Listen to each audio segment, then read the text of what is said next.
మేము రాజన్న సిరిసిల్ల జిల్లా కేటీఆర్ కాన్స్టిట్యున్సీ నుంచి ఇక్కడికి మమ్మలను ఇన్ఛార్జిగా కేటీఆర్ గారి ఆదేశాల మేరకు ఇక్కడ జవహర్ నగర్ వార్డులలో 7 బూతులలో మేము తిరగడం జరుగుతూ ఉంది. బ్రహ్మాండంగా ప్రజలందరూ కూడా బీఆర్ఎస్ పార్టీకి బ్రహ్మరథం పడతా ఉన్నారు. కాంగ్రెస్ పార్టీ అబద్ధాల పునాదుల మీద ఏదైతే అధికారంలోకి వచ్చినటువంటి రేవంత్ రెడ్డి చిత్తశుద్ధి లేకుండా ప్రజలకు ఇచ్చిన అటువంటి హామీలు ఒక్కటి కూడా నెరవేర్చకుండా ఇలా రాష్ట్రాన్ని రాక్షస పాలనగా నడిపిస్తున్నటువంటి సందర్భం రాష్ట్ర మహిళలందరూ కూడా గమనిస్తా ఉన్నారు. జూబ్లీహిల్స్ లో ఉన్నటువంటి ప్రతి ఓటర్ కూడా ఇలా బాధపడతా ఉన్నారు. మేము ఎందుకన్నా ఇలా ఓటేసినాం కాంగ్రెస్ పార్టీకని బాధపడతా ఉన్నారు. తప్పకుండా రాబోయే జూబ్లీహిల్స్ ఎలక్షన్ లో పెద్ద ఎత్తున మాగంటి సునీత గారిని బ్రహ్మాండమైనటువంటి మెజారిటీతో గెలిపిస్తామని ప్రజలు ఏ ఇంటికైనా కానీ ఆడబిడ్డలందరూ కూడా బ్రహ్మరథం పడతా ఉన్నారు. అయితే మరి ఇటు కాంగ్రెస్ పార్టీ నుంచి చూసుకుంటే నవీన్ యాదవ్ కు బీఆర్ఎస్ పార్టీ నుంచి ఏమో మాగంటి సునీతకు వీళ్ళిద్దరికి ఖచ్చితంగా టఫ్ ఫైట్ ఉంటుందని అంటున్నారు. మరి దానిపై టఫ్ ఏం లేదండి. మేము ఆల్రెడీ క్షేత్రస్థాయిలో ప్రతి ఓటర్ను కూడా కలుస్తా ఉన్నాము. వారు చెప్పేది ఏంటంటే కాంగ్రెస్ పార్టీ 2 సంవత్సరాల నుంచి అధికారంలోకి వచ్చి ప్రజలకు ఇచ్చినటువంటి ఒక్క హామీ కూడా నెరవేర్చలేదు. ఇలా ఆడబిడ్డల పెళ్లికి కేసీఆర్ గారు లక్ష రూపాయలు ఇస్తే నేను తులం బంగారం ఇస్తాడు, అది కూడా ఇవ్వలేదు. మహిళలకు కేసీఆర్ 2000 ఇస్తే నేను 4000 ఇస్తాడు, అది కూడా ఇవ్వలేదు. మహిళా సోదరిమణులు 18 సంవత్సరాలు నిండినటువంటి ప్రతి ఆడబిడ్డకు 2500 రూపాయలు ఇస్తాడు, అది కూడా ఇవ్వలేదు. ఇలా రైతులకు ఇచ్చినటువంటి ఒక్క హామీ కూడా నెరవేర్చలేకపోయినటువంటి గవర్నమెంట్ కాంగ్రెస్ పార్టీ, దౌర్భాగ్య కాంగ్రెస్ పార్టీకి ఇంకా మళ్ళీ మేము ఎట్లేస్తాము ఓటు, వాళ్ళు వస్తే మేము గల్లీలల్లా బస్తీలలో నిలదీస్తామనేటువంటి మాటను కూడా చెప్పడం జరుగుతూ ఉంది. మాకు ఇలా మాగంటి సునీతమ్మ తప్పకుండా ఆమె గెలుపు ఖాయము. మెజార్టీ కోసమే మేమందరం కూడా ప్రచారం చేయడం జరుగుతూ ఉంది. ఏ గల్లీకైనా ఏ ఓటర్ని తట్టినా ఇలా వారు మాకు చెప్తున్నటువంటి విధానం ఏంటంటే తప్పకుండా మీరు చెప్పకున్నా మా గుండెల్లో మాత్రం కారు గుర్తే ఉంది, తప్పకుండా కారుకే ఓటేస్తాము, భారీ మెజార్టీ తోటి మాగంటి సునీతమ్మను గెలిపించుకుంటామని జవహర్ నగర్ డివిజన్ వార్డులలో ఆల్రెడీ ప్రజలందరూ కూడా చెప్పడం జరుగుతూ ఉంది.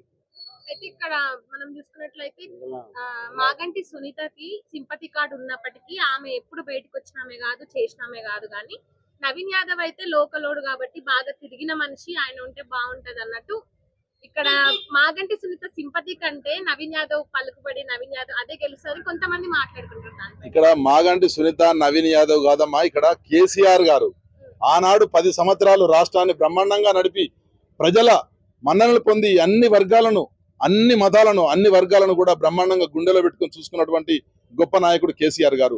కేసీఆర్ గారు 10 సంవత్సరాలు ఈ రాష్ట్రాన్ని అభివృద్ధి బాటలో భారతదేశంలోని 29 రాష్ట్రాలలో తెలంగాణ రాష్ట్రాన్ని, కొత్తగా వచ్చిన రాష్ట్రాన్ని బ్రహ్మాండంగా అభివృద్ధి పథంలో నడిపినటువంటి నాయకుడు, గొప్ప నాయకుడు కేసీఆర్ గారు. మాకు తప్పకుండా మళ్ళీ కేసీఆర్ రావాలి. కేసీఆర్ గుర్తు కారు గుర్తుకు తప్ప మేము దేనికి ఓటేసే పరిస్థితి లేదు. కారు గుర్తే రావాలి. ఈ యొక్క రేవంత్ రెడ్డి ఓటుకు నోటు కేసులో దొరికినటువంటి దొంగ ఈ రాష్ట్రానికి ముఖ్యమంత్రి అయిన తర్వాత ఈ రాష్ట్ర ప్రజలందరూ కూడా పీడిచ్చి పిప్పించి రక్తం తాగుతున్నటువంటి సందర్భం కూడా ప్రజలందరూ గమనిస్తా ఉన్నారు. మొన్నటికి మొన్న సిటీలో బస్ ఛార్జీలు కూడా పెంచి ఇలా ఆడబిడ్డలను కానీ ఇలా అన్ని వర్గాలను కూడా మోసం చేసినటువంటి నాయకుడు ఎవరన్నా అంటే కాంగ్రెస్ పార్టీ, రేవంత్ రెడ్డి. ఇలా పట్టబగలు మానభంగాలు, మర్డర్లు జరుగుతున్నటువంటి రాష్ట్రం ఏదైనా ఉందంటే తెలంగాణ రాష్ట్రం. ఈ రాష్ట్రంలో రక్షణ లేకుండా పోయింది. ఇలా ఈ రాష్ట్రంలో ఇలా ప్రజలందరూ కూడా బిక్కుమంటూ ఇలా చూస్తా ఉన్నారు. ఇలా ఎక్కడ జరిగిన పట్టబగలు, మర్డర్లు జరుగుతా ఉన్నాయి, మానభంగాలు జరుగుతా ఉన్నాయి. ఎక్కడికైనా కానీ ఈ రాష్ట్రంలో రక్షణ లేదు. ఈ రాష్ట్రానికి మళ్ళీ శ్రీరామ రక్ష కేసీఆర్ అని ప్రజలందరూ కూడా ముక్త కంఠంతో చెప్తా ఉన్నారు. సునీత మీద కొన్ని ఎలిగేషన్స్ వస్తున్నాయి కదా, మాగంటి గోపీనాథ్ మొదటి భార్య కాదని, వాళ్ళకి అసలు పెళ్లి జరగలేదని, ఇవన్నీ రాజకీయ పరమైన కుట్రలే అంటారా లేకపోతే ఇక్కడ ఏంటంటే కాంగ్రెస్ వాళ్ళకి తెలిసిపోయింది తప్పకుండా బీఆర్ఎస్ పార్టీ మాగంటి సునీతనే గెలిచేటువంటి పరిస్థితి కనబడతా ఉంది. ఏ సర్వే చేసినా కానీ మాగంటి సునీతనే, కేసీఆర్ గారి కారు గుర్తే గెలిచే పరిస్థితి ఉన్నదని ఇలా కాంగ్రెస్ పార్టీ ఒక దొంగ నాటకానికి తెరలేపినటువంటి సందర్భము. ఇలా మాగంటి సునీత మాగంటి గోపీనాథ్ భార్య కాకుంటే 3 సార్లు ఎమ్మెల్యే అయినటువంటి మాగంటి గోపీనాథ్ గారు అఫిడవిట్ లో ఈమె నా భార్య అనేటువంటి అఫిడవిట్ లో ఇచ్చినటువంటి ఆనాడు ఇచ్చినటువంటి ఎలక్షన్ కమిషన్ చూడలేదా? దాన్ని చెంపపెట్టులాగా ఎలక్షన్ కమిషన్ కాంగ్రెస్ పార్టీకి చెంపపెట్టులాగా కొట్టినటువంటి పరిస్థితి ప్రజలందరూ కూడా గమనిస్తా ఉన్నారు.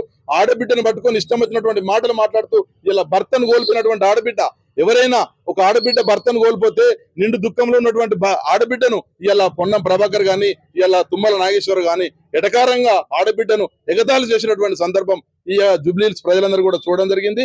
అట్లాంటి నాయకులకు, కాంగ్రెస్ నాయకులకు కర్రు కాల్చి ఈ ఎలక్షన్ ద్వారా వాత పెట్టేటువంటి సందర్భం ఆసన్నమైంది. తప్పకుండా జుబ్లీహిల్స్ ఉన్నటువంటి ప్రజలందరూ కూడా బ్రహ్మాండంగా మాగంటి సునీతను కారు గుర్తుపై ఓటు వేసి పెద్ద ఎత్తున భారీ మెజార్టీతో గెలిపిస్తామని సిద్ధంగా ఉన్నారని ఈ సందర్భంగా తెలియజేస్తా ఉన్నాను.